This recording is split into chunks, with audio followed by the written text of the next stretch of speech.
The promise of friendship. Nestled at the foot of tall, green mountains, there was a beautiful little village called Gulistan. The people of this village were simple, hard-working, and full of warmth. Through the center of the village flowed a crystal-clear river, so pure that you could see the smooth stones shimmering at the bottom. In this peaceful place lived two childhood friends, Asif and Yazir. They had grown up together, playing in the fields, swimming in the river, and walking to school side by side. The villagers often said, "These two are like one soul in two bodies." Asif was the son of a farmer, humble, kind, and devoted to the land. Yazir was the son of a carpenter who made beautiful wooden furniture. Though both came from modest families, they lived happy lives filled with laughter and friendship.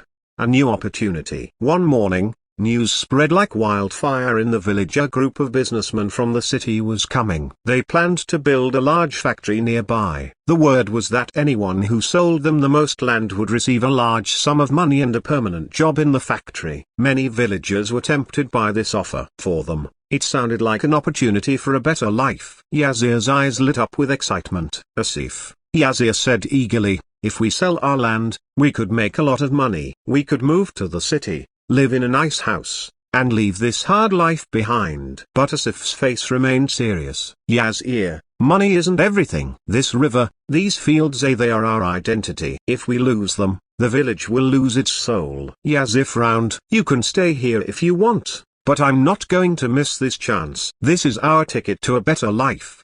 A crack in the friendship. Within weeks, Yazir sold his land to the businessman and left for the city, chasing dreams of comfort and luxury. Asif stayed behind, continuing to tend the fields and care for the river. Months passed, and the construction of the factory began. Soon, smoke started rising from tall chimneys, the once clear river began to turn murky, fish started dying, and crops began to wither. Asif felt a deep sadness, but he refused to give up. He spoke to the villagers, urging them to protect their land and water. Still, many ignored his warnings, thinking the factory would bring progress. The return of Yazir. A year later, one chilly morning, Yazir returned to the village. But this was not the same confident Yazir who had left. His clothes were worn, his shoulders were slumped, and his eyes were full of regret. "Asif," broken by Yazir's voice, trembled. "The city wasn't what I thought it would be. I lost my job, my money ran out, and a broken bar. I had no one to call my own. I thought I'd find happiness, but instead, I lost everything, even you." Asif listened quietly, then said softly, "A true promise of friendship never ends. Yazir, if you're truly ready to change, come, let's fix what's been broken."